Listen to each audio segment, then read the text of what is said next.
Salutations, respected viewers.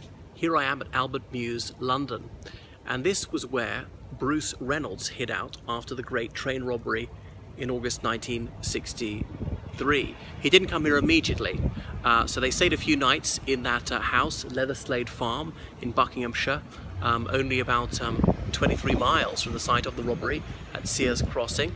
Then he claims he hitchhiked to Oxford with two colonel types. Seems rather too good a tale to be true, and he was a practiced teller of tall tales rather than something more banal. May well have been that they went to the solicitor's clerk, because several of them did by car. It was noticed by the neighbours, stayed with him before then coming down to London. He claims then by Green Line coach he came from Oxford to London. He'd had someone help him. Thomas Bell hid some of the cash. But anyway, he was in various places. His old haunts in South London, Clapham. He'd stayed away from where he was usually. But supposed friends were shaking him down for cash, saying, well, if you don't want me to dob you into the police, you gotta give me a bung. He'd hidden his money in a garage, things like that. Had to go and dig it out before the police got there. And they were living under assumed names in Clapham, and then his wife walked into a butcher's, and then it happened to be that one of the butchers there had shifted from a different place in Putney and recognised it and said, same joint as usual, Mrs. Reynolds. And so his wife was shocked that she'd been recognised. Anyway, they were briefly in Queensway in a flat that someone sorted out for them, but finally they came here, Albert Mews. He thought it was a very good hiding place because it didn't even appear on the A to Z of London. I don't know which individual one they were in, but it's very discreet in Kensington. And as you can see, it's private, so not just anybody can come in here.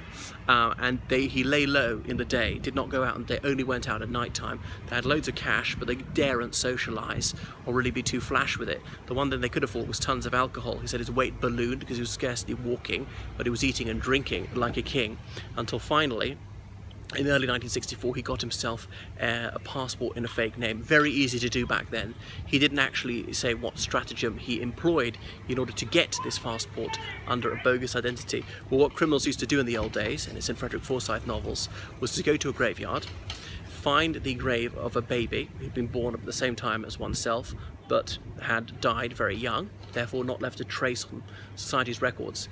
Go and claim to be that baby, get the birth certificate armed with a name and the date of birth. Very easy to do. Anyone could do it, claiming I am Joe Bloggs, and then armed with a birth certificate and a passport photo, apply for a passport.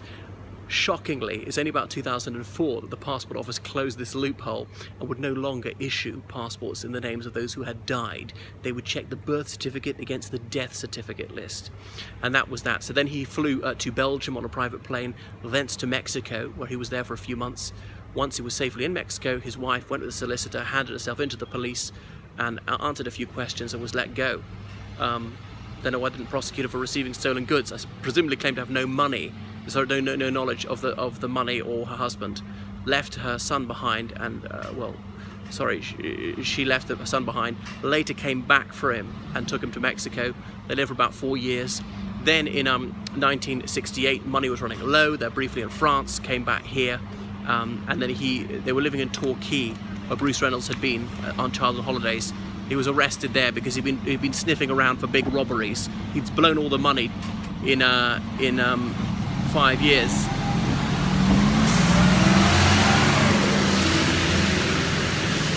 And so, well, didn't really bring him happiness, despite he tried to live a bit too well in Mexico, high on the hog. He could have eked it out for life. £250,000, in modern terms is easily 10 times that. And so he was in contact with his old underworld friends, and of course many of them were snouts for the police. The police would let them off various crimes in return for good information, and that's why Tommy Butler of the flying squad broke down his door in November 1968. Tommy One Day Butler was a legendary detective, as in he would make arrests within 1 day of a crime. Thief Taker Tommy, as they called him. A thief taker was someone who arrested thieves. So a man who was utterly dedicated to his work. So Reynolds, in his autobiography of the thief, a magisterial criminal memoir, says that he never had anything but the uttermost respect and regard for Tommy Butler, who he felt was a genius playing on his side, as Reynolds liked to think that he was a genius of crime. Anyway, Reynolds had hoped for 20 years. He was sent down for 25. he only served 9 various prisons.